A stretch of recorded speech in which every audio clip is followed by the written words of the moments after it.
Nick Reiner, who is accused of killing his parents, actor-director Rob Reiner, and photographer-producer Michelle Singer Reiner.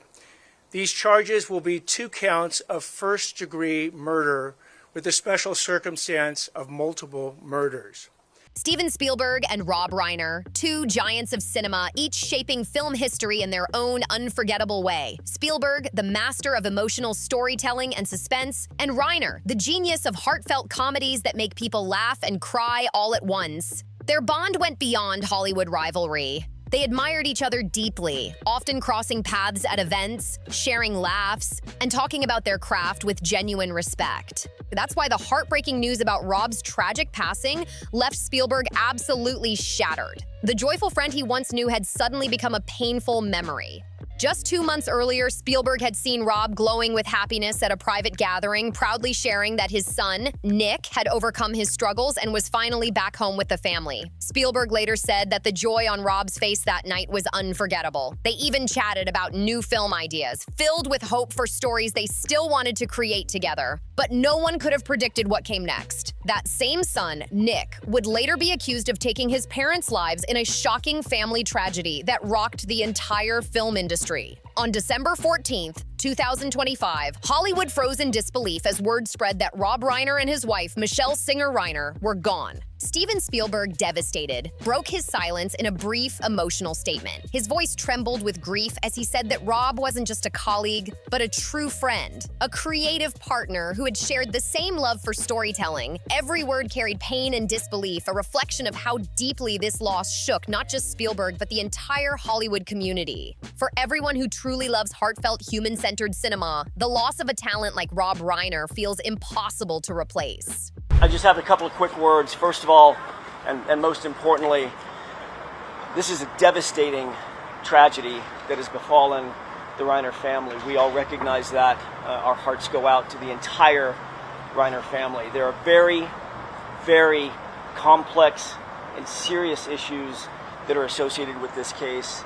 He had that rare gift, bringing people together through his films, touching emotions in a way that felt real and lasting. Spielberg's eyes were full of sorrow as he spoke, his tone quiet and heavy with memories of the times they worked side by side, exchanging ideas that would later become timeless stories.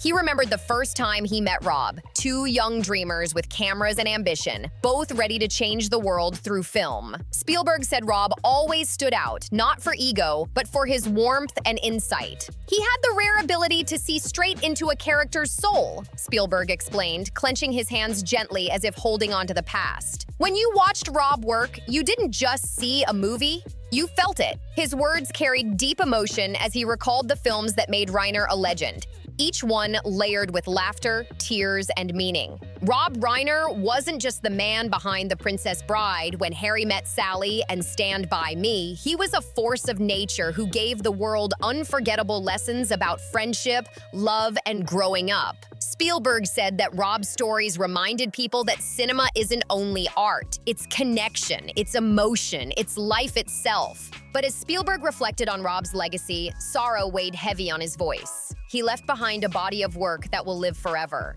he said quietly. Yet this sudden tragedy has left a hole that can never be filled. Right after hearing the news, Spielberg reached out to the Reiner family, offering his deepest sympathy. In his message, he expressed that Rob and Michelle were not just beloved figures of Hollywood, but family to everyone who knew them. He wrote that Rob was... Those need to be thoroughly, but very carefully dealt with and examined and looked at and analyzed. We ask that during this process, you allow the system to move forward in the way that it was designed to move forward. Not with a rush to judgment, not with jumping to conclusions, but with restraint and with dignity and with the respect that this system and this process deserves and that the family deserves. A wonderful friend, an extraordinary colleague, and a storyteller who illuminated the hearts of millions. His passing, Spielberg added, was the loss of a bright light in Hollywood, a creative spirit who made people feel seen, heard, and understood. Then came a moment few had ever heard before. Spielberg revealed a private memory between him and Rob, one that exposed a much more personal, darker side to the director's life. It happened at a quiet evening gathering in Hollywood a few years back. The mood was cheerful, the air filled with laughter and nostalgia, old friends reminiscing about classic movies and good times. But Spielberg's eyes caught something different that night. In a corner, Rob stood alone, holding a glass of wine, his face distant and tired. Concerned, Spielberg walked over, gave him a friendly pat on the shoulder, and said, "It's been too long, my friend. You don't look yourself." "What's going on?" Rob looked at him for a long, heavy moment before letting out a deep sigh.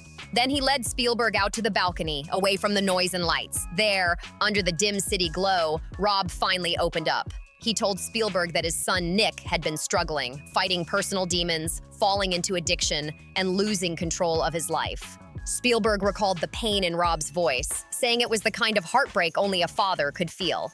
He was trying to be both parent and friend, Spielberg remembered, but he felt powerless. Rob tried to smile through it, but Spielberg could see the truth written all over his face. Behind that strong, creative spirit was a man quietly battling worry, fear, and heartbreak. So with that, we are set for January 7th for an arraignment.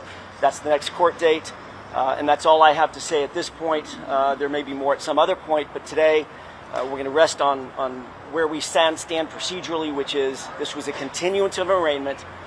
Nothing happened today substantively. We'll be back for an arraignment in the same department on the 7th of January. We'll see you then. A father watching his child fall apart and not knowing how to fix it. That moment, Spielberg said, would stay with him forever.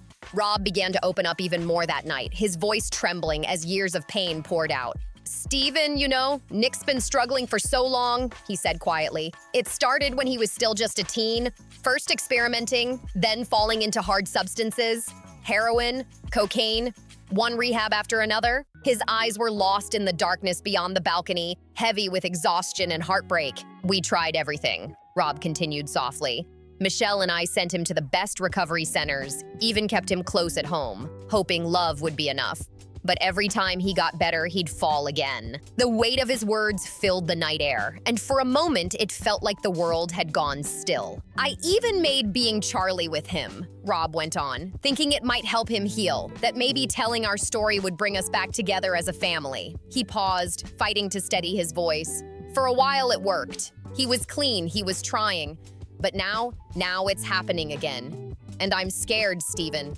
I'm scared I'll lose him completely. Spielberg sat beside him, quietly listening, trying to offer comfort in a situation that had no easy answers. "Rob, you've done everything a father can do," he told him softly. "Nick's lucky to have parents who never gave up." But Rob just shook his head, staring at the ground.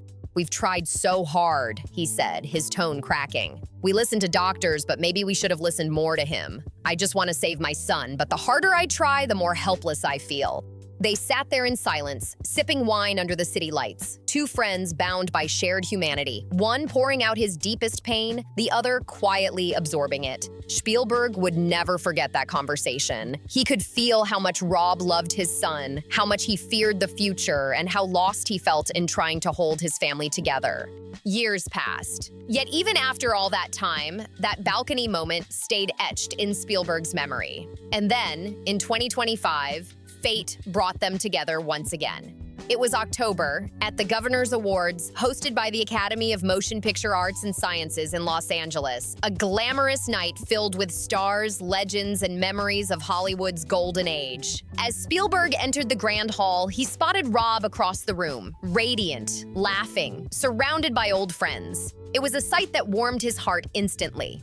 Spielberg walked up, and the two embraced tightly, like brothers who had weathered the same storms of life and art. "Rob, you look fantastic," Spielberg said, smiling wide. "How have you been?" Rob's face lit up like never before. "Steven, you won't believe it," he said, his eyes gleaming with joy. "Nick's home. He's been doing so much better, clean for months, working small jobs, talking with us again. It finally feels like things are turning around." Spielberg could feel a rush of warmth. After years of watching his friend battle fear and heartbreak, this moment felt like redemption. He patted Rob's shoulder with genuine joy. "That's incredible, Rob. You and Michelle never gave up. This is the light you both deserved." The two spent the evening chatting about new projects, reminiscing about old ones, and laughing like the early days of their friendship. Spielberg later said there was something different about Rob that night. A calmness, a light in his smile that hadn't been there in years. For once, he seemed truly at peace. But life has a way of turning joy into shock overnight. Spielberg's voice grew low when he later recalled that evening. "Who could have imagined," he said, "that just a few months later, in December, everything would fall apart so suddenly? The happiness he'd seen in Rob's eyes that night would soon become a haunting final memory, a moment frozen in time before the tragedy that would shake Hollywood to its core." Spielberg still remembers the shock that hit him when he first read about Rob's family tragedy. It felt unreal, like the light of hope that had just started shining was suddenly snuffed out. He stared out the window, his mind replaying their last meeting. "I told Rob that day," Spielberg said quietly. "I'm happy for you. Hold on to hope." Rob had smiled back, eyes bright, nodding with quiet confidence. But now, looking back, Spielberg could only reflect on how fragile that hope truly was. Life, he thought, always turns in ways we can never predict. In the days that followed the heartbreaking news, Spielberg found himself returning to The Princess Bride, his favorite of Reiner's films. He watched it through tears, smiling softly when that unforgettable line echoed, "As you wish." At that moment, Spielberg whispered to himself, "Rob, you lived with purpose and we'll remember you forever." When he released his official message of condolence, it was short but filled with emotion. He wrote, "Rest peacefully, my friends Rob and Michelle. You've left behind a legacy of love, laughter, and creativity that nothing can ever erase." The entire film world felt dimmer that day, but Spielberg believed that Rob's work would continue to shine brightly through every frame he left behind. Though Spielberg and Reiner weren't everyday companions, within the film world, they shared something far stronger: mutual admiration and deep respect. They were both masters of storytelling, two creative souls from artistic families who saw cinema as more than entertainment. It was their language. Both men grew up in Jewish households, surrounded by art, music, and imagination. That shared cultural and creative foundation shaped the emotional honesty that defined their work. Rob Reiner's films often explored real human emotions, relationships, and personal struggles, while Spielberg leaned towards sweeping epics mixing wonder, fear, and heartfelt connection. Yet despite their different tones, their films spoke the same universal truth about love, courage, and humanity. They appeared together countless times at film festivals, award ceremonies, and creative panels. Reiner once praised Spielberg, saying that the way he blends emotion and visual storytelling is something every director should learn from. Spielberg, in return, often admired how Reiner captured human truth with simplicity and warmth, reminding audiences that stories don't need explosions to move hearts. They just need honesty. So when Spielberg speaks about Rob today, it isn't just grief, it's reverence. He's honoring a man who lived for his art, who dedicated his life to telling stories that mattered. And as the focus shifts from the man Spielberg mourned to the man Spielberg is, one can't help but ask, what makes Steven Spielberg such a powerful storyteller himself? How did he master the art of turning light, sound, and emotion into timeless cinema that touches people across generations? Let's look at where it all began. Stephen Allen Spielberg was born on December 18, 1946, in Cincinnati, Ohio. He was the oldest child and the only son among three sisters in a close-knit family of Eastern European Jewish descent. His father, Arnold, was a brilliant electrical engineer, constantly surrounded by the buzzing hum of early computer systems. His mother, Leah, was a radiant soul, a pianist who filled their home with music and warmth, her laughter echoing through the house every time she played. Their household was full of love, but also constant movement. Arnold's job required frequent relocations, forcing the family to pack up and start over again and again. For young Stephen, this was both exciting and unsettling. Each move meant saying goodbye to familiar faces and finding his place in a new world. It shaped him early, teaching him how fragile comfort could be and how imagination could become a refuge when the world around you kept changing. That restlessness, born from moving city to city, would one day feed the creativity that defined Spielberg's vision, the ability to find magic, even in moments of uncertainty. Spielberg once said, "Every time we moved, I felt like I lost a part of myself."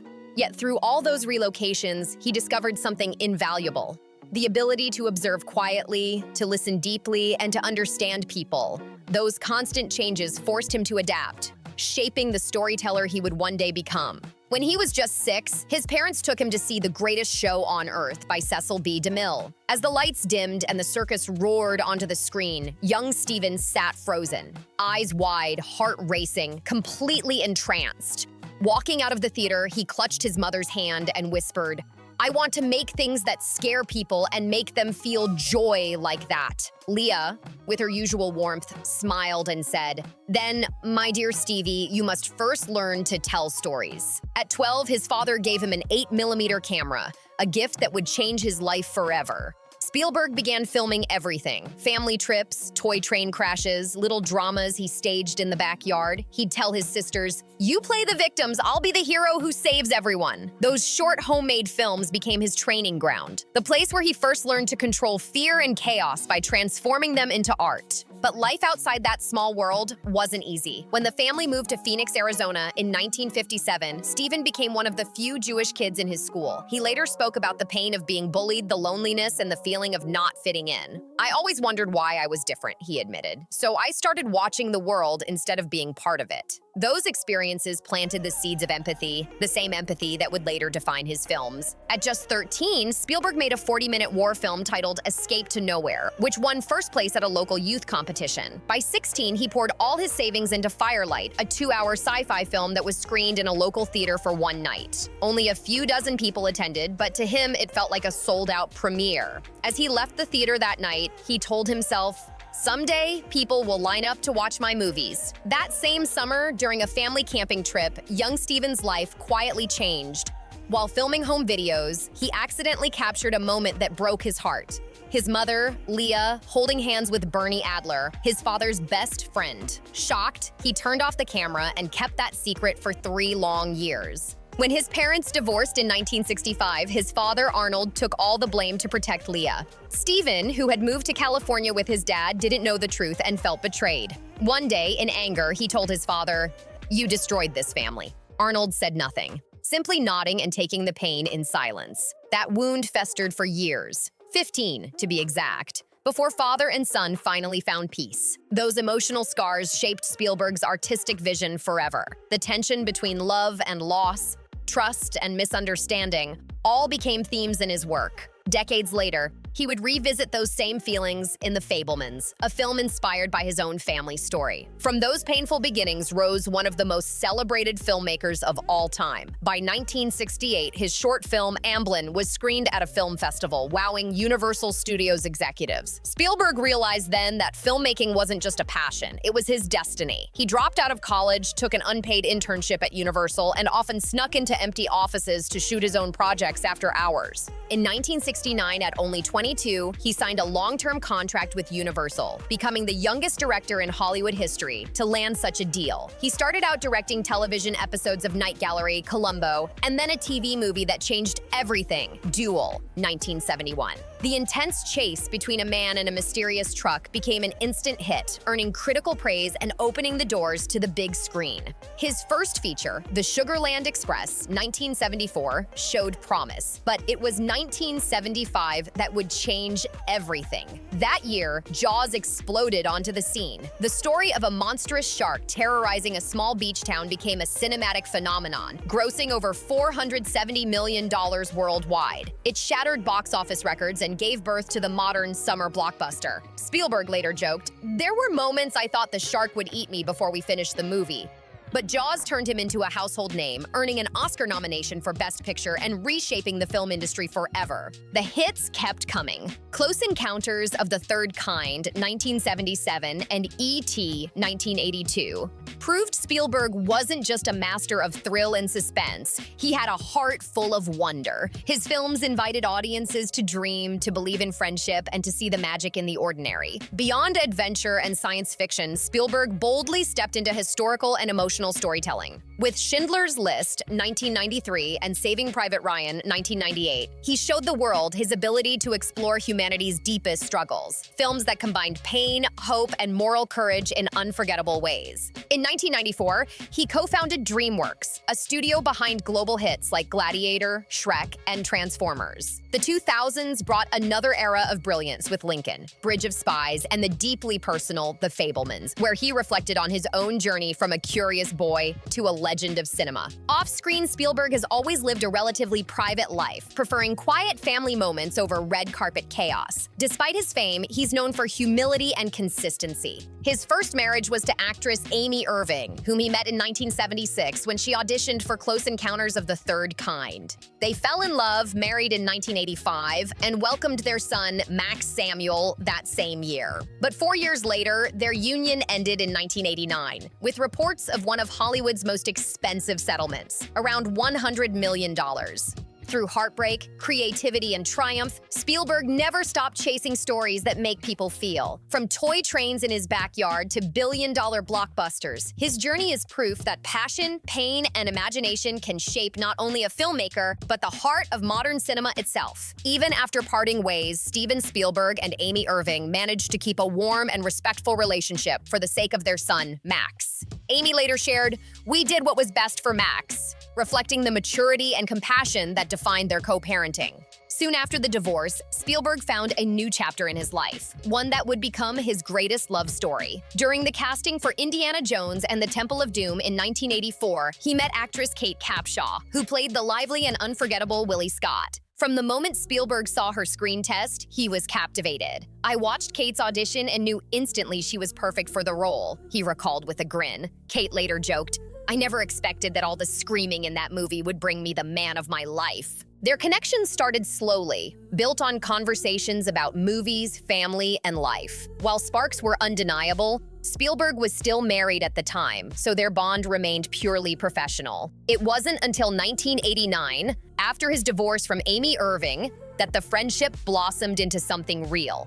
That same year, the two moved in together, ready to begin a shared life built on mutual respect and love. Kate later revealed, "We had grown close during filming, but it took time before it felt right to take that next step." Their relationship deepened, and before their wedding, Kate converted to Judaism out of respect for Spielberg's faith. They tied the knot in 1991 in both a civil and Orthodox ceremony. Spielberg later shared, "When I married Kate, I rediscovered pride in my heritage and in the family we were building together."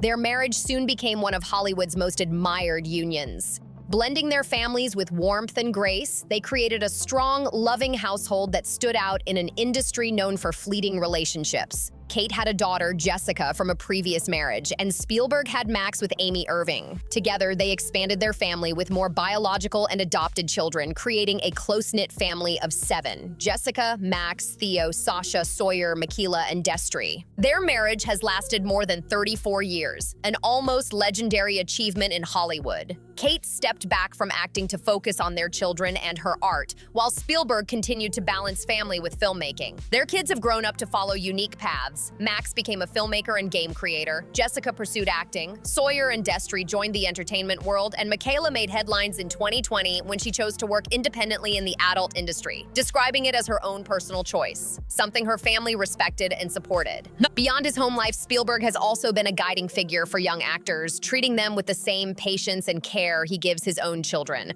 One of the most famous examples is Drew Barrymore, who starred in E.T. as a child. "She needed support, and I was there," Spielberg once said. "It was both a duty and a joy." His compassion for the young actors he mentored reflected the heart of a man who valued humanity above fame. Now in his late 70s, Spielberg remains deeply connected to his family. Though his children have built lives and careers of their own, his bond with them is unbreakable. "Family is the reason I make films," he once said. "Every story I tell comes from what I've learned about love, trust, and responsibility." Even at 79, Spielberg shows no signs of slowing down. He's preparing new projects like Disclosure Day and sequels to classic franchises with the same energy that fueled him decades ago. "I've never felt tired," he shared, eyes bright with excitement. "Every film is another chance to tell a new story, and I never want to miss that." Recently, his noticeable transformation, losing weight and focusing on health, has amazed fans. Dropping from around 95 kilograms to about 82, Spielberg seems re-energized, proving that passion and discipline can keep creativity alive at any age. He's told close collaborators that though time changes many things, his imagination remains unstoppable. "I still see light in every project," he said. "That's what keeps me young." In an industry as demanding as Hollywood, Spielberg stands as living proof that persistence, love, and storytelling can outshine time itself. Even after decades at the top, he remains humble, passionate, and endlessly curious, a master still learning, still dreaming. After the devastating events on December 14th, Spielberg's tribute to Rob Reiner reminded the world that behind fame and success lies something far more important: human connection. His words reflected the heartbreak of an artist facing the fragility of life, as Rob and Michelle's passing sent shockwaves through Hollywood. Spielberg's reflection on Rob's legacy was clear and powerful. No matter how big the awards or how bright the fame, people and compassion remain the true heart of storytelling. As we honor Rob Reiner, a filmmaker whose work touched millions, we are reminded that great cinema is more than entertainment. It's empathy, truth, and emotion woven into film. If this story moved you, share your thoughts and memories in the comments below. Don't forget to hit like, subscribe, and share to keep these powerful Hollywood stories alive. And we'll see you in the next one.